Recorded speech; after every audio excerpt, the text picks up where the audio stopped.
আল্লাহ রাব্বুল আলামিন হযরত মুসা আলাইহিস সালাতু ওয়াস সালামকে ডাক দিয়া বললেন, মুসা, ও মুসা, বলো দেখি পৃথিবীর মধ্যে সবচাইতে জ্ঞানী মানুষকে?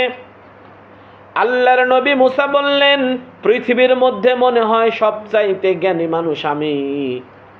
আমার আল্লাহ ডাক দিয়া বললেন, মুসা, পৃথিবীর মধ্যে তুমি জ্ঞানী মানুষ না, তোমার চেয়েও আরেকজন জ্ঞানী মানুষ আমি আল্লাহ সৃষ্টি করে রেখেছি। জোরে জোরে বলেন সুবহানাল্লাহ। আল্লাহ মুসাকে জিজ্ঞেস করলেন, মুসা বলো দেখি সবচাইতে জ্ঞানী মানুষকে দুনিয়ায় এখন বর্তমান? আল্লাহর নবী মুসা বললেন, মনে হয় আমি। অথচ মুসা নবীর বলার উচিত ছিল আল্লাহই ভালো জানেন। তিনি সেই কথা না বলে বললেন, মনে হয় আমি সবচাইতে বড় জ্ঞানী।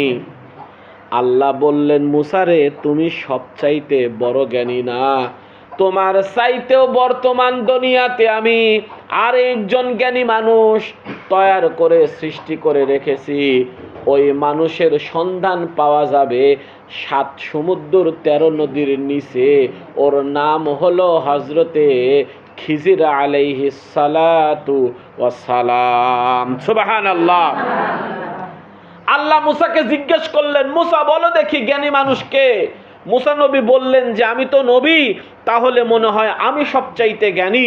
কিন্তু আল্লাহর এই উত্তর পছন্দ না হয়ে আল্লাহ মুসাকে ডাক দিয়া বললেন, ওহে মুসা, তোমার চাইতেও জ্ঞানী মানুষ আর একজন আছে। সে বসবাস করে কোথায়? 7 সমুদ্র 13 নদীর গভীরে। আল্লাহর নবী মুসা বললেন, আল্লাহ আমার ভুল হয়েছে, ক্ষমা করেন, আমি বুঝতে পারি নাই, উত্তরটা আমি সঠিকভাবে দিতে পারলাম না। আমি ওই 7 সমুদ্র 13 নদীর নিচে আপনার যে বান্দা খিজির আছে, আমি তার সাথে সাক্ষাৎ করতে চাই। আমি কিভাবে সাক্ষাৎ করব? আমাকে রাস্তা বাতায়া দেন, আমাকে রাস্তা বলে দেন, তার সাথে কেমনে করে আমি সাক্ষাৎ করব? আল্লাহ বললেন, মুসা গো, যাও যাও, তুমি কিছু মাছ ভাজি করো।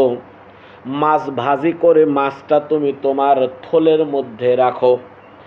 আর তুমি রাস্তা চলতে থাকো, রাস্তা চলতে থাকো, চলতে থাকো।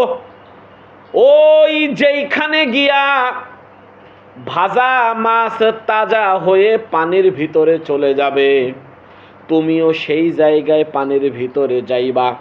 যাইতে যাইতে 7 সমুদ্র 13 নদীর নিচে আমার একটা বান্দা আছে যার নাম খিজির, তুমি তার কাছে গিয়ে এলেম শিক্ষা করো।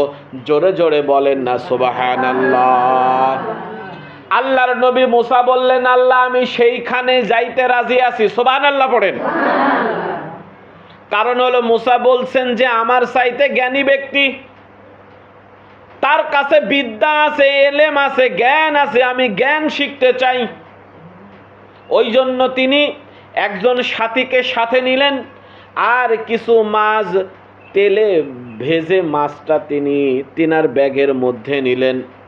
মাছ নিলেন কিছু ভাজা মাছ, আর কিছু সাথী, একজন সাথী নিয়ে চলতে থাকলেন, চলতে থাকলেন, চলতে থাকলেন। আর ওই সাথীকে বললেন, সাথী খেয়াল রাখবা, আমার ব্যাগের ভিতর থেকে ভাজা মাছ তাজা হইয়ে যেই জায়গায় যাবে, ওই জায়গায় আল্লাহর একজন খাঁটি বান্দা অপেক্ষা করছে। ওনারা চলতে চলতে চলতে চলতে চলতে চলতে চলতে চলতে বহু দূর গেলেন, ক্লান্তি ভাব। একটা জায়গায় বসে তিনি বিশ্রাম নিচ্ছেন। হঠাৎ করে তিনি ঘুমিয়ে পড়েছেন। আল্লাহর নবী মুসা কি করছে? ঘুমায় পড়ছেন।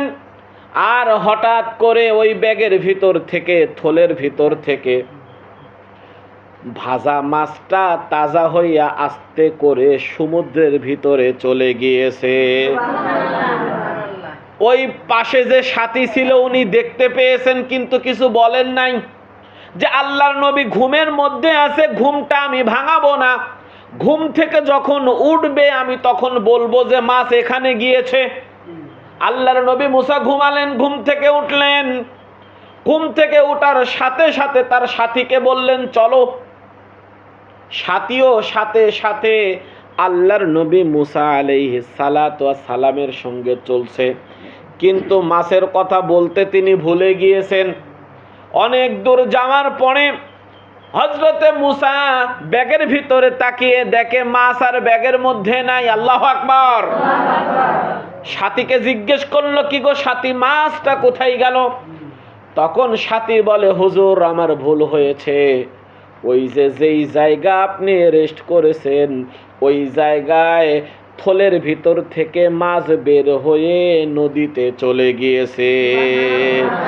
এই বিশাল একটা কাহিনী, বিশাল একটা ইতিহাস, এই ইতিহাস আমাদের জানা আর শোনার দরকার আছে না নাই?